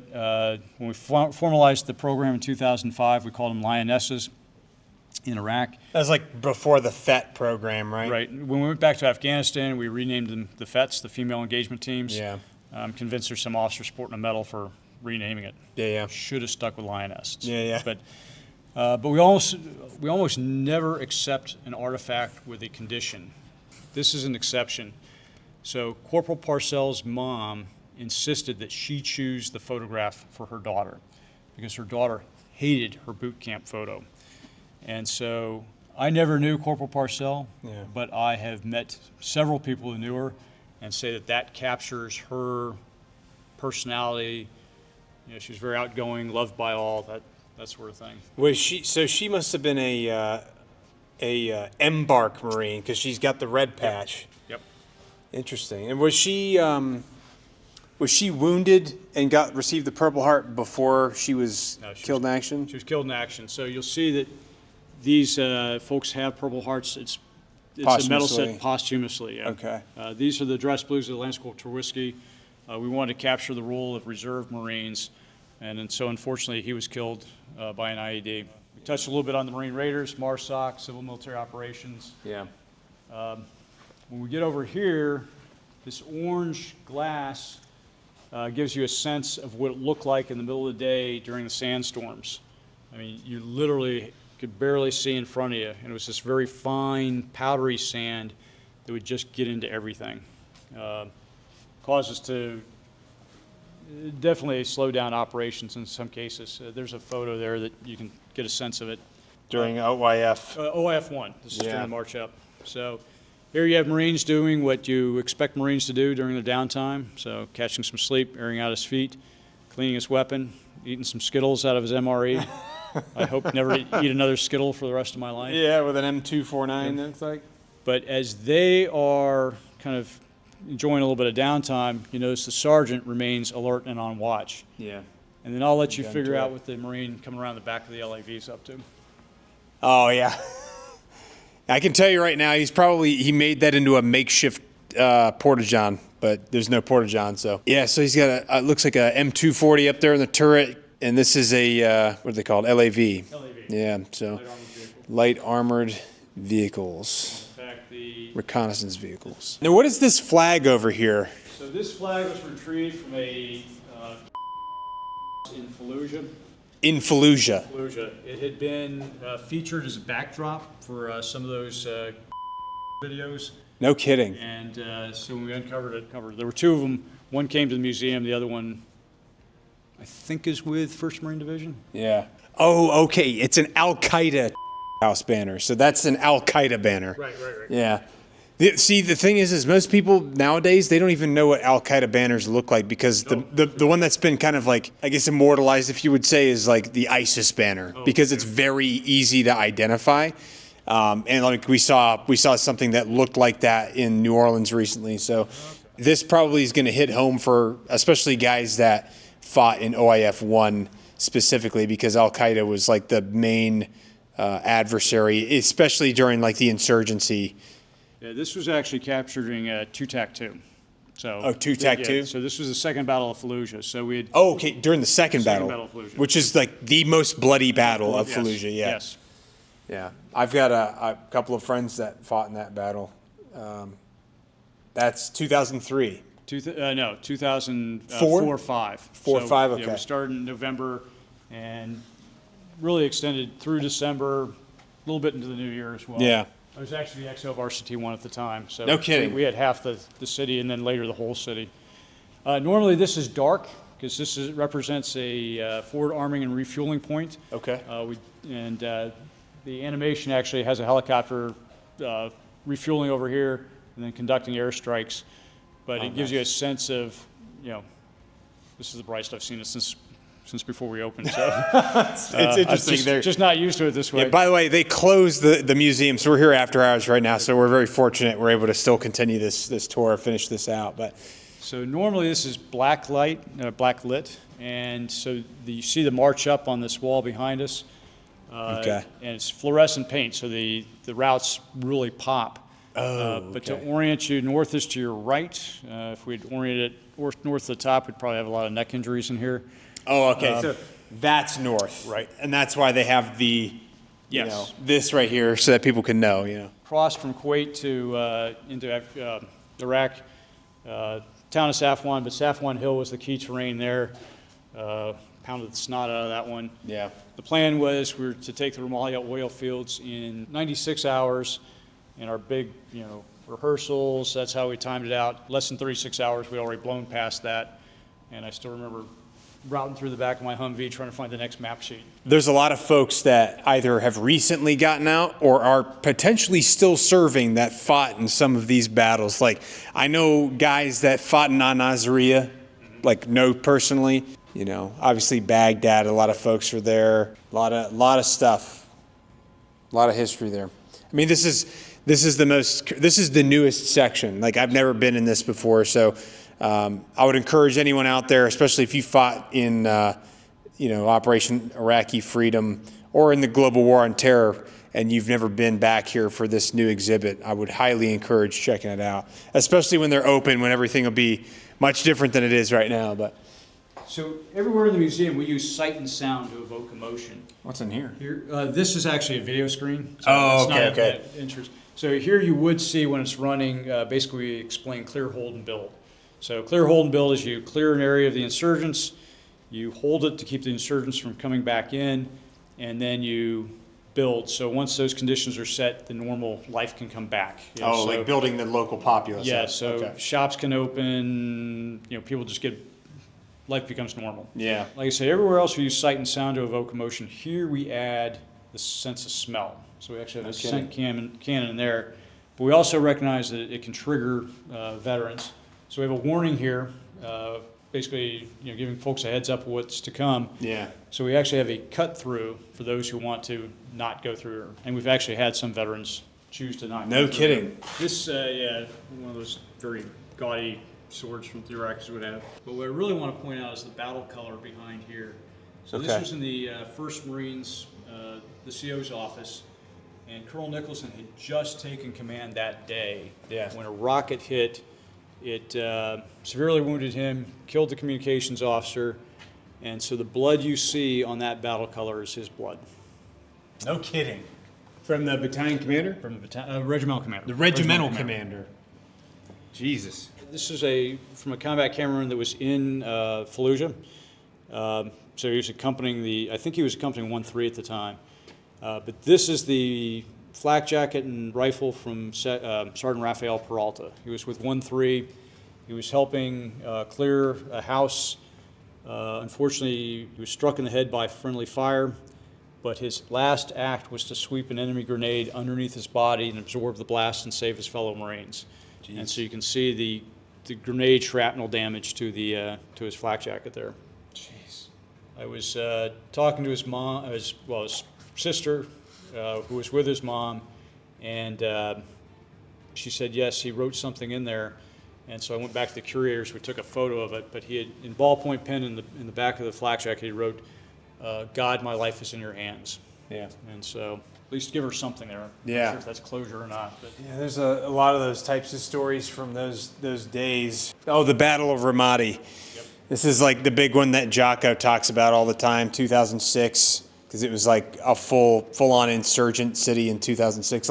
I've heard there's some folks that said Ramadi was worse than Fallujah to them, but it depends on your perspective and where you were potentially. I wasn't obviously there, so I don't know, but I've heard definitely mixed reviews on that one for sure. I've heard the same. I was in Fallujah, not in Ramadi. I was in Ramadi earlier on, but not for that battle. Yeah. So I can't speak to it personally, but here, when it's running, we have a scene in an alley, and you see Marines come up in a stack. They breach into this room, and in this room we have 4 different scenarios. So the breach, there'll be an empty room.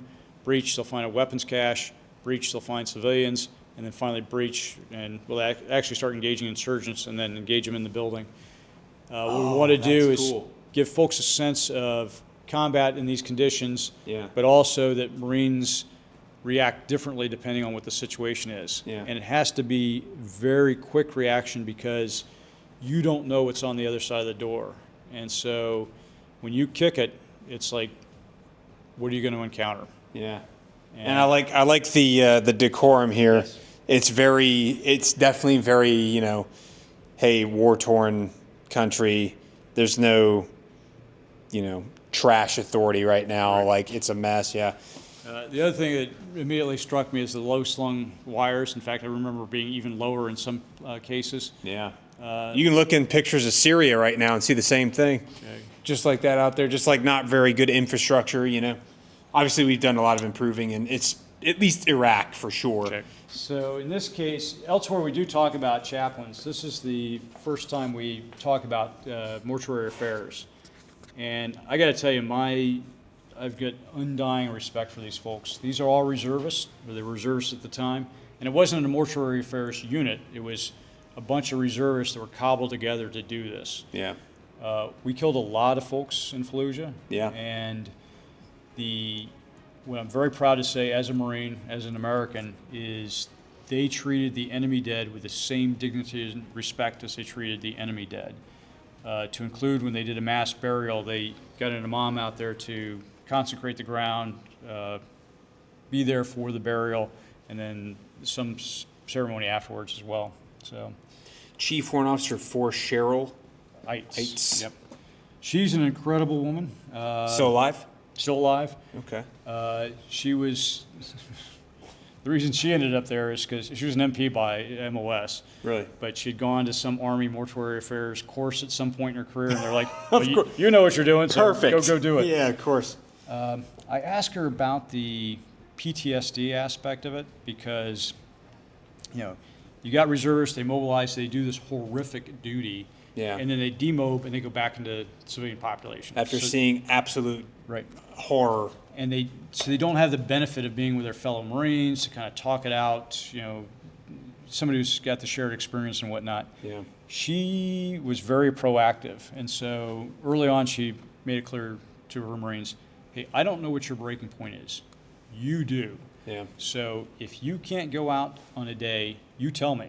I'll assign you something else. And take the time, recharge, refill that reservoir of spiritual strength, and then go back out. And so actually the PTS rates and all the indicators are much lower for this group than kind of a larger cohort. So very surprising. So I really chalk it up to her leadership. This sniper rifle has an interesting story. This is an M40A1 sniper rifle.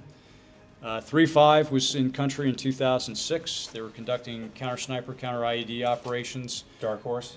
Dark Horse. Yeah. They were tracking a particular sniper who went by the handle of Juba. He was posting videos of his kills on social media. Jesus. And they noticed, and they studied hours and hours of the tape, but they noticed something interesting is that the perspective was about waist level. And when they would exfiltrate, instead of being herking and jerking like they're running from the scene, it was more of a smooth kind of motion. So they deduced he must be shooting from a vehicle.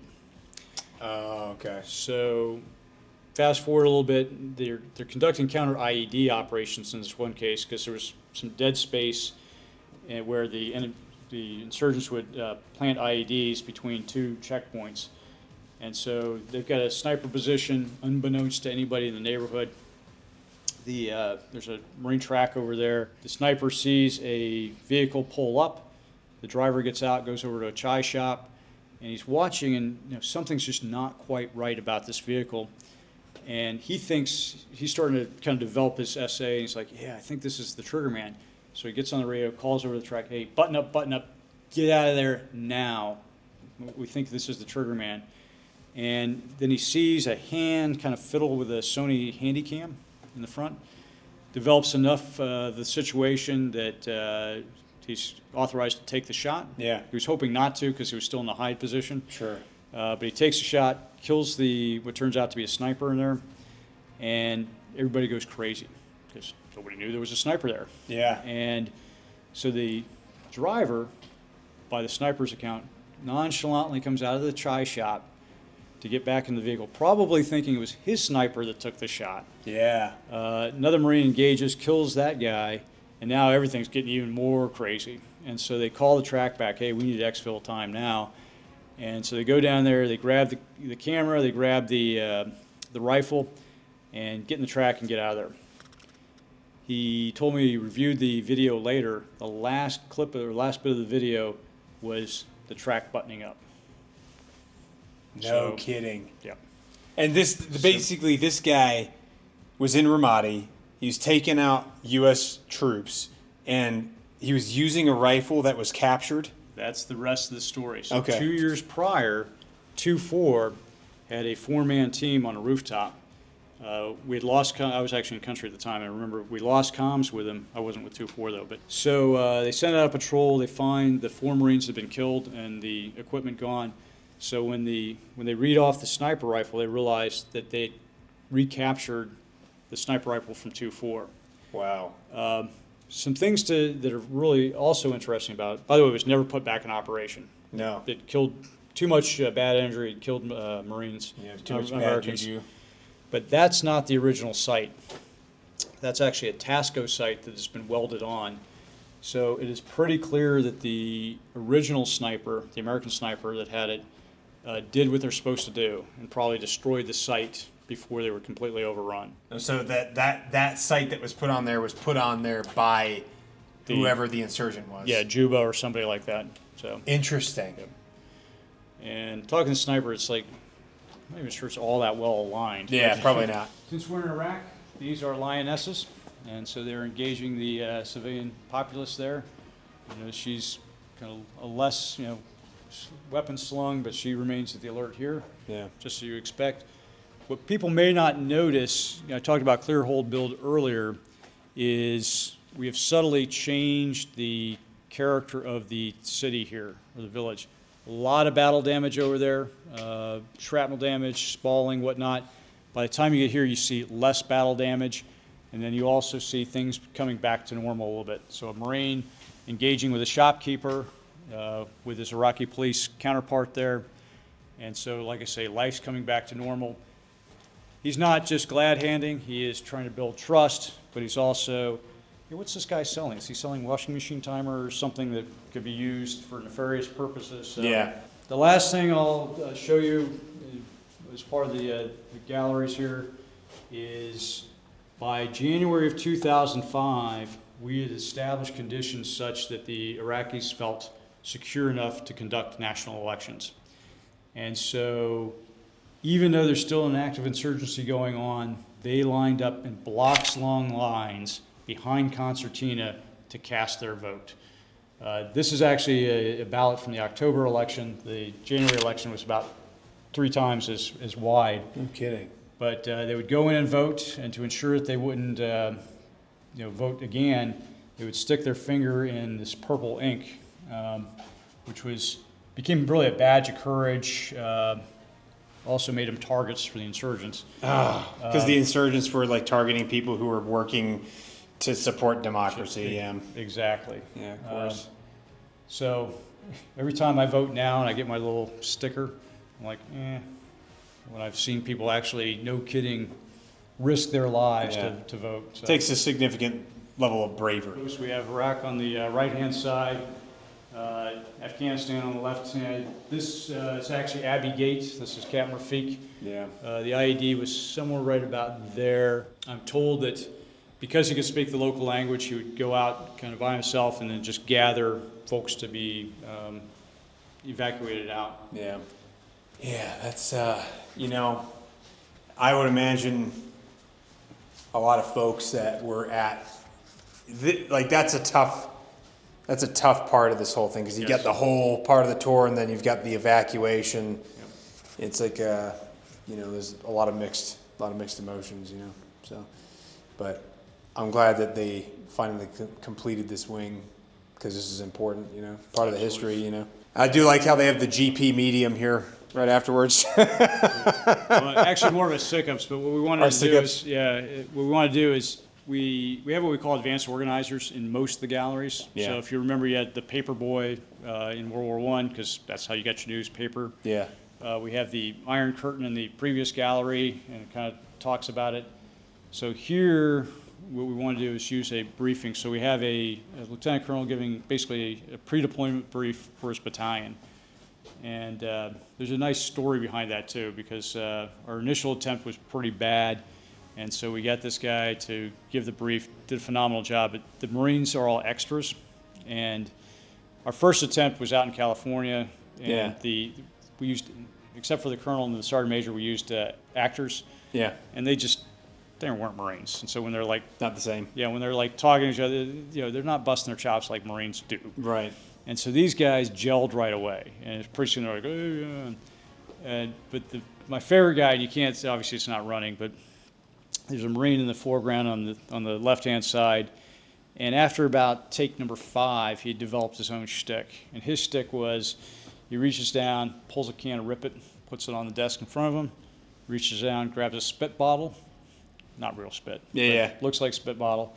And then he pulls a can of Copenhagen out of his pocket and does the thump, thump, thump. That thousands of Marines have seen thousands of times.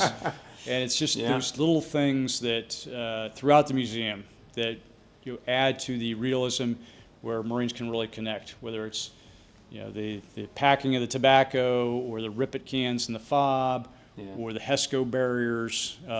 Marines just immediately go. In fact, before we had opened, we brought some Marines through here, and one of the Marines immediately runs up to the thing and start sniffing the tent liner. Oh, really? Because when these are new, they have a very distinctive smell as they start to off gas. Yeah. And so that was, he immediately just went to it. So That's funny. we see all sorts of weird reactions around here. I'm sure. A few other things that we haven't seen, but are worth mentioning. Yeah. We have a families, marine families, so we talk about the impact on, Gold stars? well, we talk a little bit about Gold Star family, but also just marine life in general. Okay. And, you know, being a Marine brat, I was a Marine brat, it's a different, you know, you learn different life skills, you know, dad, mom goes away for a long time, then they come back, and so we talk about the good and the bad and the ugly as far as that goes. Yeah. In here, actually it's down right now, but this is a very reverent space.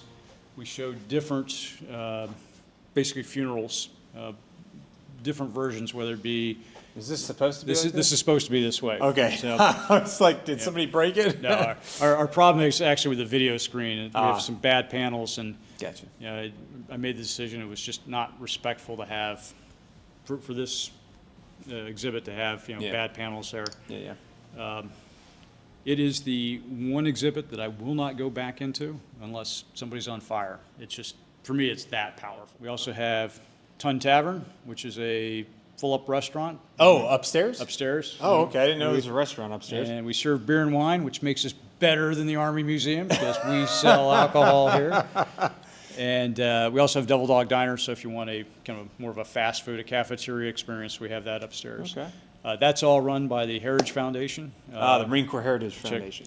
So as I mentioned to you before we started filming, this is a public-private venture. Yeah. The Marine Corps Heritage Foundation is a nonprofit that actually raised the money to build the building, pay for the building. Yeah. Eventually, they'll transfer it to the U.S. government. Then I'm on the government side, so we're the ones that run the museum. You know, we do the curation of the artifacts, preservation of artifacts, build the displays, exhibits, that sort of thing. So it's a really good partnership that we really couldn't do it as well without them. Yeah. There's like admission costs coming? Nope. Free admission, Okay. free parking. We're open every day except for Thanksgiving and Christmas, Okay. unless we have really inclement weather like we Yeah. had earlier this week. It's free. Free, and we're Yeah. right off of 95, so very Yeah. easy to get to. It is, well, you probably saw from when you did your introduction, very distinct architecture. Yeah, you can't miss it. You can literally see the spire from the freeway coming in here. And I highly encourage you to come out at some point and check the place out if you got time. It's free. Most good luck finding a free museum in DC. You know what I'm saying? And this is close to DC, so you might as well stop by. Sure. So, but is there anything else is that the last exhibit right there pretty much? That's it. Yeah, Okay. so as we're museuming around, as I mentioned before. Yeah. So we are now completing the circle. We have a changing gallery here. Actually, you're getting some behind the scenes, so we'll get a little more behind the scenes. Okay. Most. Well, funny you should say that. So, of all our cast figures, we actually have a husband and wife couple. So when you saw the MSG Marine Yeah. at Post 1, she is married to the figure that's just coming off of the H-34 Delta in the Leatherneck Gallery. Oh, okay. He was a Navy corpsman with the Marines, and he is depicted as a Navy corpsman. But they're married, apparently. According to her, after dark, they link up, and you know. So. That's funny.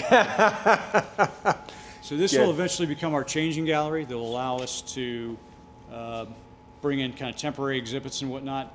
But I brought you in here specifically to show you this AH-1 whiskey. So this is a combat veteran, which you can't see. In fact, this is the teaser. Yeah. Is on the side, we call it the 9/11 Cobra because it's got the cityscape or the city outline of New York City. Often squadrons will change the paint scheme because it moved from squadron to squadron. Yeah. That was such a moving paint scheme that it remained on the aircraft even through all the rotations. So right now the stub wings are off, the blade's off obviously. Yeah. But what we're going to do next month, in fact I'll walk you through Okay. so you can get a sense of what's going to happen. Yeah. Okay. And then we are going to maneuver that Cobra through here. Oh, that's gonna be an ordeal. And the reason we have the stub wings off is because we get very little clearance through here. Yeah. My guess is we're going to have to go wide. We're going to eventually hang the Cobra over the museum store there. Oh, okay. So it's going to be up in there. Up in there. So Okay. the nose will be pointed down. The tail rotor will be up over that overlook there. And it'll be about at a 21-degree attack angle. Oh, wow. That's going to be freaking sweet. So that's going to be next month. So kind of we're in the 250th. So we've Yeah. got a lot of things going on. So February, we're going to hang the Cobra. In May, we're going to, actually, in a few weeks, we're going to take down these Christmas decorations, holiday decorations, and then replace them with 250th decorations. That's going to be good. Then we're going to hang the Cobra, and then in May we'll have a 250th art exhibition. This kind of shows 250 years of Marine Corps history. Okay. And then in September, where we just walked through, we're going to have a special exhibit that shows things that wouldn't normally be on display. So you're going to be able to see Smedley Butler's 2 Medals of Honor, for instance. Oh. In September? In September. Okay. So Keep definitely. that in mind. Keep that month in mind. Or just keep coming back. Just Yeah, or seeing just new keep stuff, coming back. Keep coming back. Yeah. I appreciate your time taking us to all these awesome exhibits and kind of giving us a good rundown of everything here. I hope that everybody's been able to learn something from this.